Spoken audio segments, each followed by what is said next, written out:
YSR 9 news కి స్వాగతం.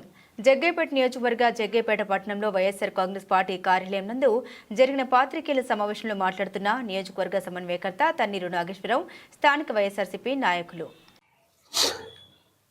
ఎన్నికల ముందు కూటమి ప్రభుత్వం చంద్రబాబు నాయుడు గారి ఆధ్వర్యంలో రాష్ట్రం మొత్తం కూడా తిరిగి ఈ ఇసుక విధానం సరిగా లేదు, జగన్మోహన్ రెడ్డి గారు తీసుకొచ్చిన ఇసుక విధానం ఇందులో బాగా రేట్లు ఇబ్బడిముబ్బడిగా ఉన్నాయి, పేద ప్రజానీకానికి ఇసుక అందట్లేదు, మేము వస్తే ఉచిత ఇసుక ఇస్తాం, కేవలం 1000-1500కే మీకు ట్రాక్టరు ఇసుక చేరేటట్టుగా చేస్తామని చెప్పి ఓదరగొట్టి ప్రసంగాలు చేసి చివరికి అధికారంలోకి వచ్చిన తర్వాత ఈ 5 నెలల్లో మనం గమనిస్తే మనకి కనపడేది ఏంటంటే ఉచిత ఇసుక మాటున తెలుగుదేశం పార్టీ నాయకులు, కూటమి నాయకులు ఈ రాష్ట్రంలో ఇసుక పెద్ద ఎత్తున దోపిడీ చేస్తున్నారనేది మాత్రం వాస్తవం.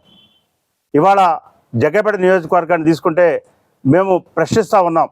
గతంలో కూడా ఒక 20 రోజులుగా మేము ఆర్డీఓ గారికి తెలియజేసాం, జగ్గైపేట తహసీల్దార్ గారికి, వత్సవాయి పెనగంచిప్రోలు తహసీల్దార్లకి, అలానే మరి రోడ్ ట్రాన్స్పోర్ట్ అథారిటీస్కి, అలానే విజిలెన్స్ వాళ్ళకి, పోలీస్ డిపార్ట్మెంటు ఏసీపీ గారికి, ఇంక్లూడింగ్ పోలీస్ కమిషనర్ రాజశేఖర్ బాబు గారిని కూడా కలవడం జరిగింది.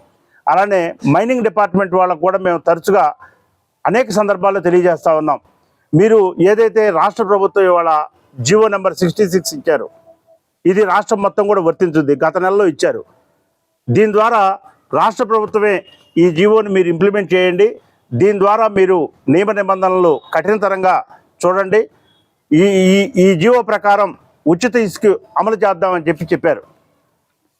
ఇందులో ఏం చెప్పారంటే ఉదయం 6 గంటల నుంచి సాయంత్రం 6 గంటల వరకు మాత్రమే క్వారీల్లోకి, ఇసుక రీచుల్లోకి వెహికల్స్ వెళ్ళాలి, అంటే ట్రాక్టర్లు కానీ ఎడ్ల బండ్లు కానీ వెళ్ళాలి.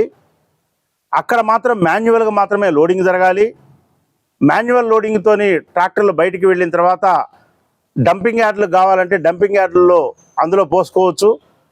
కానీ కేవలం ఉదయం తెల్లవారిన తర్వాత చీకటి పడే వరకు మాత్రమే క్వారీల్లో క్వారింగ్ జరగాలని చెప్తా ఉన్నారు.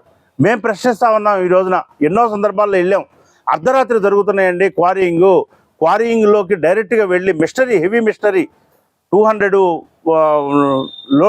వెహికల్స్తోని, మిషనరీతోని, ప్రొక్లైన్స్తోని లోడ్ చేస్తున్నారు. ఇది అన్యాయం, అక్రమం. మీరు ప్రభుత్వ నిబంధనలను తూట్లు పొడుస్తున్నారు, ప్రభుత్వానికి రావాల్సిన ఆదాయాన్ని మీరు మంటగలుపుతున్నారు. దీన్ని నిరోధించండి. దీని వెనకాల టీడీపీకి సంబంధించిన నాయకులు, ఎంపీలు ఉన్నారు, ఎమ్మెల్యేలు ఉన్నారు, స్థానిక నాయకులు దోచుకుంటా ఉన్నారు. ఇది తప్పు అని చెప్పి ఈ విధానాన్ని మేము ఖండించి సాక్ష్యాలతో సహా చూపించాం.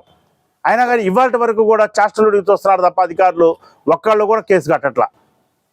నిన్న మాత్రం పెనగంచిప్రోలు తహసీల్దార్ గారు మాత్రం ఒక్క జేసీబీని సీజ్ చేశారు. ఇప్పుడు ఈ జీవో మీకు చూపిస్తా ఉన్నాం పాత్రికేయ మిత్రులకు అందరికీ కూడా. ఇది ఒకసారి ఒక కాపీ మీకు కూడా ఇస్తాం, ఇది ఒకసారి చూడండి.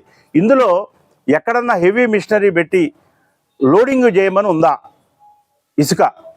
ఇది ఉచిత ఇసుక విధానంలో అందరికీ కూడా ఉపాధి దొరకాలి.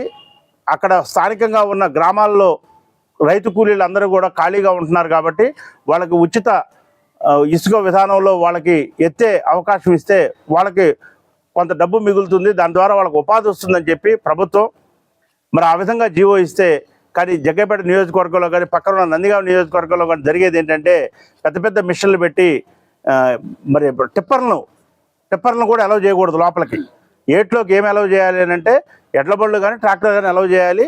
అది కేవలం ఉదయం 6 నుంచి సాయంత్రం 6 వరకు మాత్రమే లోడింగ్ జరగాలి. కానీ డంపింగ్ యార్డుకు దోలిన తర్వాత మాత్రం డంపింగ్ యార్డులో మిషన్ పెట్టుకోవచ్చు, వాళ్ళు టిప్పర్లతో కూడా ఇసుక తీసుకువెళ్ళొచ్చు, తప్పేం లేదు. కానీ అక్కడ మాత్రం సీసీటీవీ కెమెరాలు ఉండాలి. ఎక్కడ సీసీటీవీ కెమెరాలు లేవు, మరి వేబ్రిడ్జిలు లేవు. అక్కడ గతంలో కూడా మేము చూపించాం సాక్ష్యాధారాలతో సహా. 20 టన్నులకు మాత్రమే వాళ్ళు వే బిల్ ఇస్తున్నారు. కానీ వాస్తవానికి చూస్తే 40-50 టన్నులు ఇసుక ఆ టిప్పర్లో వెళ్తూ ఉంది. ఇది అన్యాయం, అక్రమం అని చెప్పి మేము చెబుతూ ఉన్నాం. ఇక్కడ ఉన్న స్థానిక శాసనసభ్యుడికి ఇవన్నీ కూడా తెలిసినా కానీ నిమ్మక నీరెత్తినట్టుగా ఆయన కూడా అధికారులతో మాట్లాడటం కానీ, మరి ఎంపీ గారి హస్తం ఉందని చెప్పి కేశినేని చిన్ని గారి ఆయనే ఈ క్వారీలన్నీ నడిపిస్తున్నాడని చెప్పి అందరూ కూడా బాహాటంగా చెప్పుకుంటా ఉన్నారు. వాళ్ళ ప్రతినిధులు జగదీష్ అని చెప్పి పెనగంచిప్రోలు మండలంలో ఆయన రోజు హల్చల్ చేస్తున్నాడు. ఆయన ఏదైనా వాహనాలను పట్టుకోగానే ఆయన వెళ్ళి ఇది ఎంపీ గారి ఆపడానికి వీల్లేదు, మీరెవరు ఆపడానికి, అధికారం అంతా మా చేతుల్లో ఉంది అని చెప్పి ఆయన చెప్పడం. స్వయంగా తెలుగుదేశం పార్టీ నాయకులే అనిగలపాడులో అచ్యుతరావు గారి ఆధ్వర్యంలో ధర్నాలు చేయడం, ఈ విధంగా మీరు ఇల్లీగల్ క్వారీయింగ్ చేస్తున్నారు, ఇక్కడ వాటర్ స్కీమ్స్ ఉన్నాయి, ఇక్కడ లిఫ్ట్ ఇరిగేషన్స్ ఉన్నాయి, ఇక్కడ కనుక మీరు క్వారీయింగ్ చేస్తే ఆ వరద మొత్తం కూడా వచ్చి మా పొలాల్లో పడి మా పొలాలు ఆగమవుతాయి అని చెప్పి తెలుగుదేశం పార్టీ నాయకులే కండవాలు వేసుకొని వాళ్ళు ఉద్యమాలు చేసే పరిస్థితి ఈ నియోజకవర్గంలో. మరి మేము ప్రశ్నిస్తూ ఉన్నాం ఇక్కడ శాసనసభ్యుడిని, మీకు ఇంత బాహాటంగా, ఇంత నిర్లజ్జగా, ఇంత నిస్సిగ్గుగా ఇసుక దోపిడీ జరుగుతూ ఉంటే ఈ నియోజకవర్గంలో మీరిచ్చిన జీవోల సాక్షిగానే మేము అడుగుతా ఉన్నాం, ఎందుకు మీరు మరి మౌన దీక్ష వహించారు అని చెప్పి అడుగుతా ఉన్నాం, ఎందుకు మీరు ప్రశ్నించట్లేదు అని అడుగుతా ఉన్నాం, ఎందుకు మీరు అధికారులని అడ్డగించట్లేదు అని అడుగుతా ఉన్నాం, ఎందుకు అధికారులని వారి విధుల్ని చేయించుకోవడానికి మీరు ఎందుకు ప్రోత్సహించట్లేదు అని చెప్పి ఈ రోజున మేము స్థానిక శాసనసభ్యుని అడుగుతా ఉన్నాం. ఇందులో మీ వాటా ఎంత అని చెప్పి అడుగుతా ఉన్నాం. ఎంపీ గారి వాటా ఎంత, మీ వాటా ఎంత, లేకపోతే స్థానిక తెలుగుదేశం పార్టీ నాయకుల వాటా ఎంత అని చెప్పి అడుగుతా ఉన్నాం. వాటా లేకపోతే నియమ నిబంధనలు పాటించమని చెప్పి మీ ద్వారా మేము అధికారులను అడుగుతా ఉన్నాం. అందరికీ కూడా అధికారులకు చెప్పాం.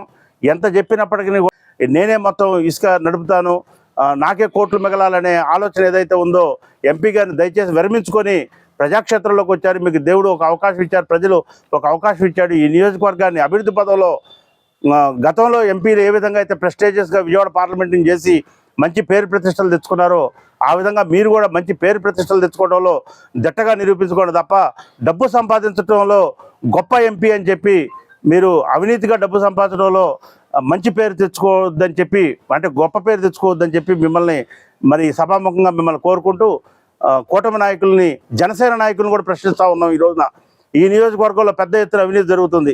గతంలో జనసేన నాయకులు మాట్లాడేవాళ్ళు, వైఎస్ఆర్ కాంగ్రెస్ పార్టీ అధికారంలో ఉన్నప్పుడు ఇక్కడ రోడ్లు బాగాలేవు, ఇక్కడ బ్రిడ్జిలు బాగాలేవు, ఫోటోలు దిగేవాళ్ళు.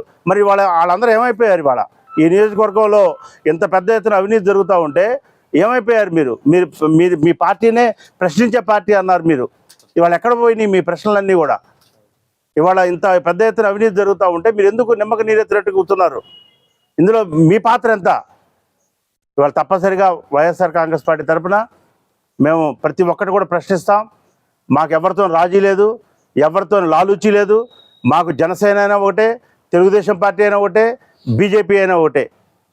ప్రజలకు మంచి చేస్తే మెచ్చుకుంటాం, ప్రజలకి కీడు చేస్తే తప్పనిసరిగా నిలదీస్తామని చెప్పి ప్రజాపక్షంలో వైఎస్ఆర్ కాంగ్రెస్ పార్టీ ఎప్పుడు కూడా పోరాటం చేస్తుందని చెప్పి మీ అందరికి కూడా తెలియజేస్తా ఉన్నాం.